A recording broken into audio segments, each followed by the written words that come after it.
Hi, good afternoon, good morning, or wherever you are in the world. I'm so glad to be back. This is Gail Minogue, numerologist.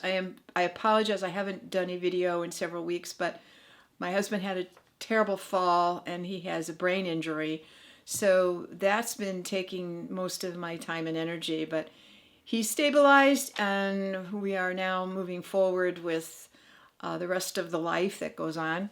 So I wanted to get a couple of topics together that I thought you would be interested in light of what's going on in the news lately.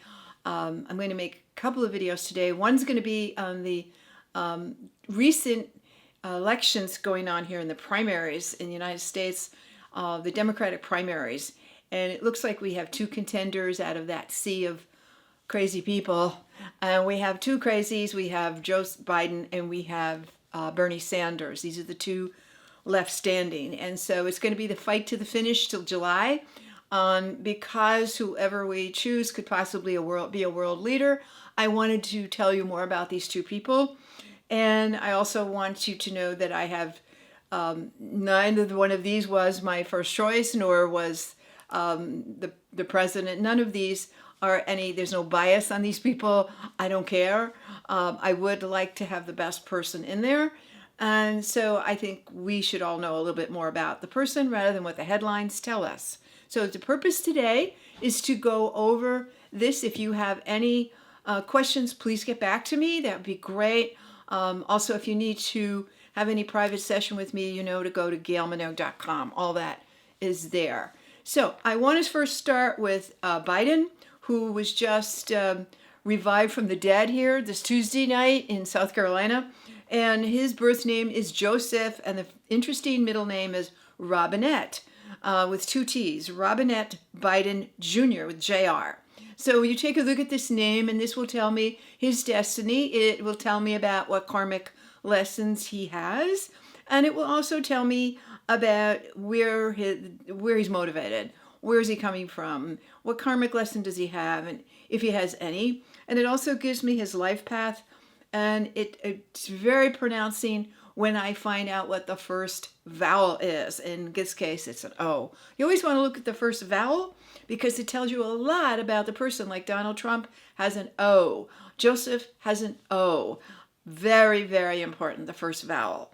Remember, the first vowel, the first letter, and the last letter of the first name are really the key letters to look at. So the first vowel here is an O, which means this guy wants to be the boss, is the boss, and never really wants to settle for second. So no matter what, this person is going for the leadership, going for the prize, going for the trophy. And so these people want to be the bosses. They want to be in control. It is not enough for them just to do hard work. They also want to lead. And I mean, they can be very good leaders. I'm not knocking it, but it's just very, very telling when you see that first vowel of the O. Now, Bernie does not have that. Bernie has an E. He's more of a, if I feel like it, that kind of person. Not necessarily leadership type, but I'll tell you the rest of each of the chart. I'll get to Bernie in a minute. But first, let's go through Joseph Robinette Biden Jr., born on November 20, 1942. So all of these people running for office, kids, it's a geriatric crew. Now, having said all that, and that we'll say this is the elderly part of our establishment. There are also men who are fading out of sight, but we have them around for a few more years. People who wanted a female to win. This was not the election for females. I've said that before. The election for females, 2024. I've said that for, since 2008, I've been beating that drum. You want to see a female, wait for 2024. And so it's coming to fruition, as said, because the female rises 2004, hits her stride 2024, and rises from big power from 2024 on. So the key to this election is to look at who's going to be the vice presidential candidate. Because whoever wins this next election in 2020 will not finish the term. And that means Trump or Biden, Trump or Sanders will not finish the term. Now, there's something called the Tecumseh curse. and that was an Indian leader, tribal leader back in the early 1800s. But if you follow the passage of every 20 years, a president elected is either assassinated, attempted assassination, resigns, or is at the election point of election, there's a confusion like there was with Gore and Bush, who won the popular vote. It went all the way to Supreme Court, and he did not make it. So there's going to be something weird with this election in 2020. Either the person who wins, or should be winning, doesn't, or the person who wins cannot stay in office. So pay attention to the vice presidential candidate with this new Democratic nominee. Now, Joseph Robinette Biden Jr. has an 11 life path from his date of birth. He's on an assignment. That is a powerful number. I'm going to tell you who else was the 11. Bill Clinton was 11. Ronald Reagan's an 11. Barack Obama's an 11. Biden's an 11. A very common number as the big leader. Now he's on his third try to get elected. Let's see if he pulls it off. Third's a charm. And so we hope that helps him. But it's a very inspirational number. It's a very, what I call the assignment number, where you're given an assignment. Like all of these other people were late bloomers. 11s tend to be late bloomers. They do their greater work after the latter part of their lives. Like Jimmy Carter, he had 11 destiny. His greater work was not the presidency, it was after. And so Ronald Reagan, he didn't start till very, very late. He started out as an actor and ended up as a president, which goes to anything can happen in America. But so moving right along here, he has actually he has a decent, powerful chart. He's missing in this chart the number 3. Now, this is why you don't see this fire and brimstone candidate up there. He's very self-critical. He's very self-critical in communication. He really is hard on himself, very hard on himself. This is his only missing number, is the 3. And so, but that's enough, because it affects you in the area of being heard. So he's not heard. And that's one of the commonalities of his election, or his whole run here, is not being heard. And he looks like he was petering out until he was revived in South Carolina because of not being heard. Now, the best thing you could tell Joe Biden to do is go get a speech coach and work with them and how to pull in what you need to articulate and get that message out to people, because he's so self-critical, takes his own joy away. And this is really where he falls down, is in the area of communication. He's smart, that's no problem. He's leadership, that's no problem. It's the communicating to the public. That's the weakness, because of past life where he has this karmic condition in his chart about being heard. That's the only one he's missing. And he's in a pinnacle of number 9, where he is to be of service to humanity for the remainder of his life. Service to humanity, relieving suffering, and helping the human condition.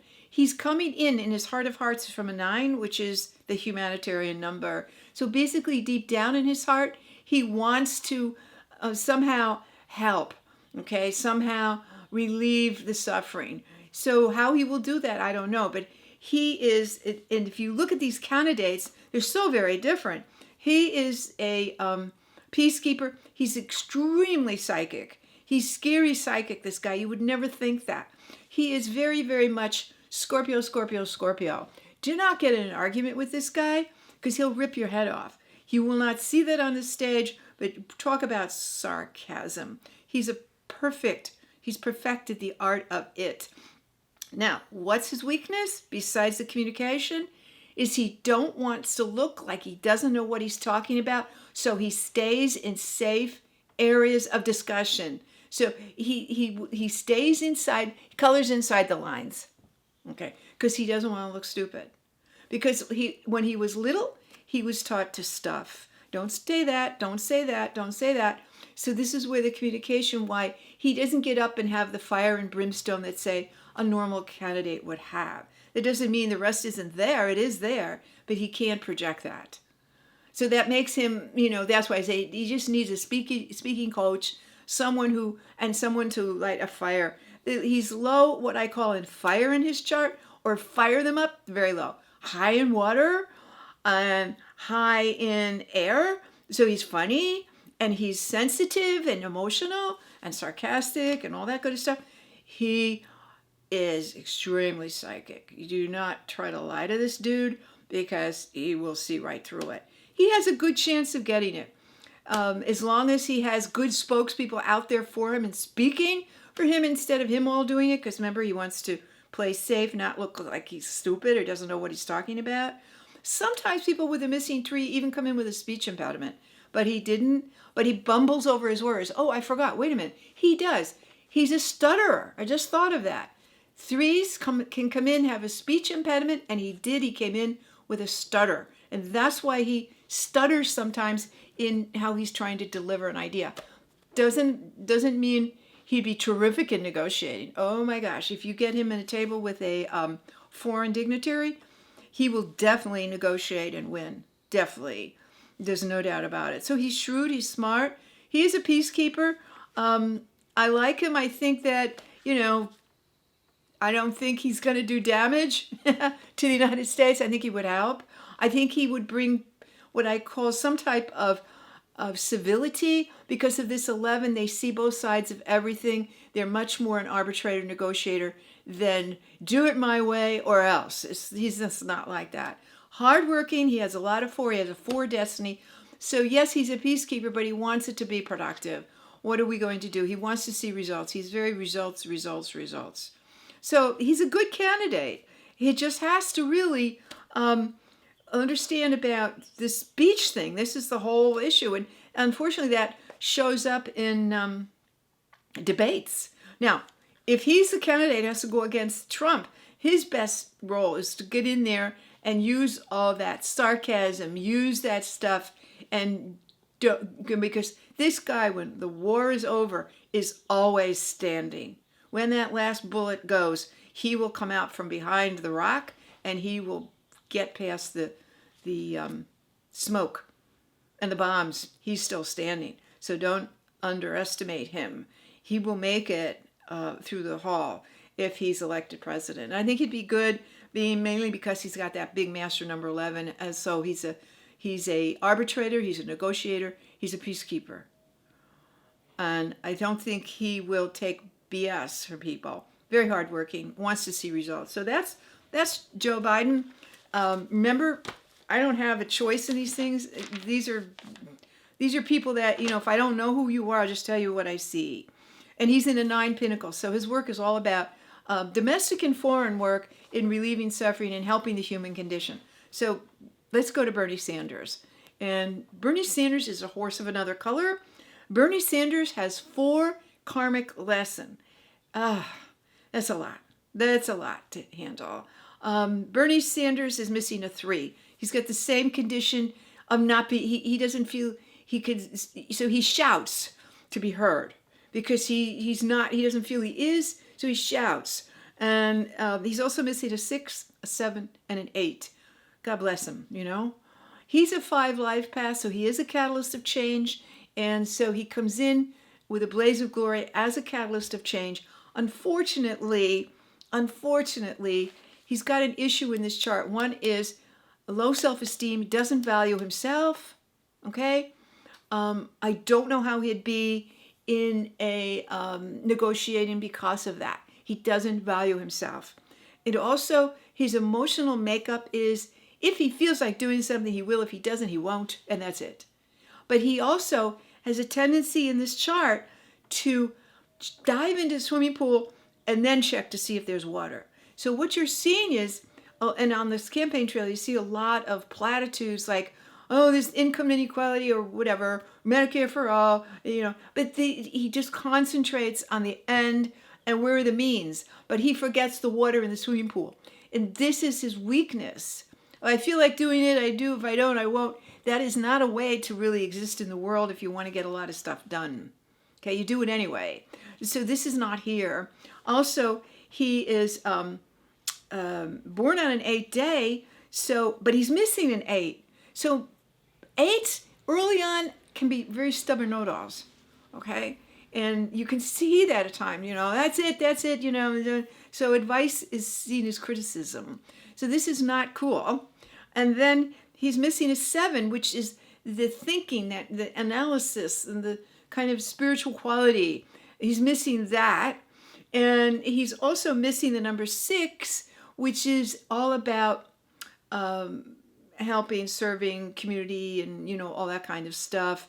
And he's missing the 3, as I said before, which is the whole idea of being heard. Missing 3s, remember I said they can have a speech impediment. They also can have lousy posture. And if you look at Bernie, it's like his head is sticking out here. This is the missing 3. His head is really protruding out from the shoulders. And so there's no sense of humor. I mean, you want a candidate who can laugh at himself when he, you know, falls off the stage, you know, or he can use self-deprecating humor. There's no humor here. And I read somewhere the other day that with Bernie Sanders, how can you vote for a guy who doesn't have a sense of humor? Well, everybody has some sense of humor, but he doesn't use it. So he's dead serious, unfortunately, concentrating because of this emotional makeup only on the end, not telling you how you're going to get there.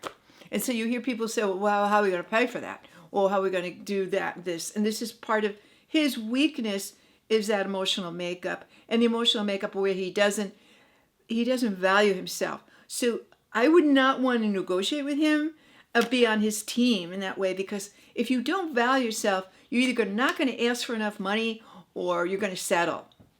When you don't value yourself, you settle. Settle for a lousy job, maybe a person that's beneath you in marriage, you know, all that kind of stuff. So I know there's a lot, he has a very strong following. And if you look at the following with this person, it's a lot of people who are either young, they haven't experienced much of life, they just see the inequality of it all. And quick fixes, let's get this, we'll figure out how to do it later. After we dive in and split our head open, now we'll see what we need to do to put water in the damn thing. And that's a weakness of this chart of Bernie Sanders. He is a 5 life path, which are very important people for the United States because it's a 5 country.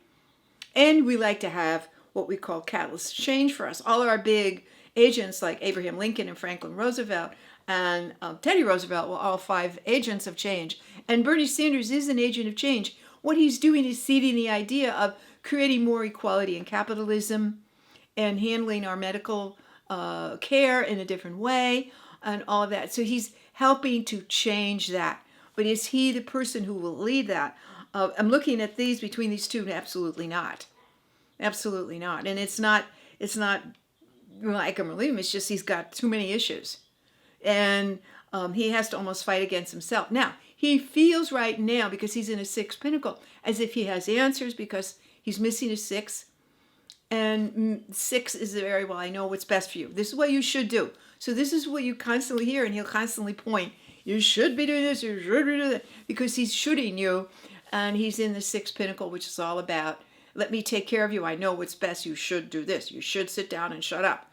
Do. So he's like that little, you know. So if you are at all, you know, beaten up by the time, life and times you're going through, and I will tell you, everybody's suffering. I talk to people all over the world, people with tons of money, people with little money, and they're all suffering. Never, ever envy, because you don't know the whole story, ever, with anybody. So with Bernie and Bernie's followers, if you're out there listening to this, look deeper than the surface. How is this stuff going to happen? Okay? You want to have a person who can negotiate and arbitrate and get along with people and learn how to do that in a very harmonious way. And so you want a leader who has the ability to do that and not have a lot of karmic lessons. 4 lessons.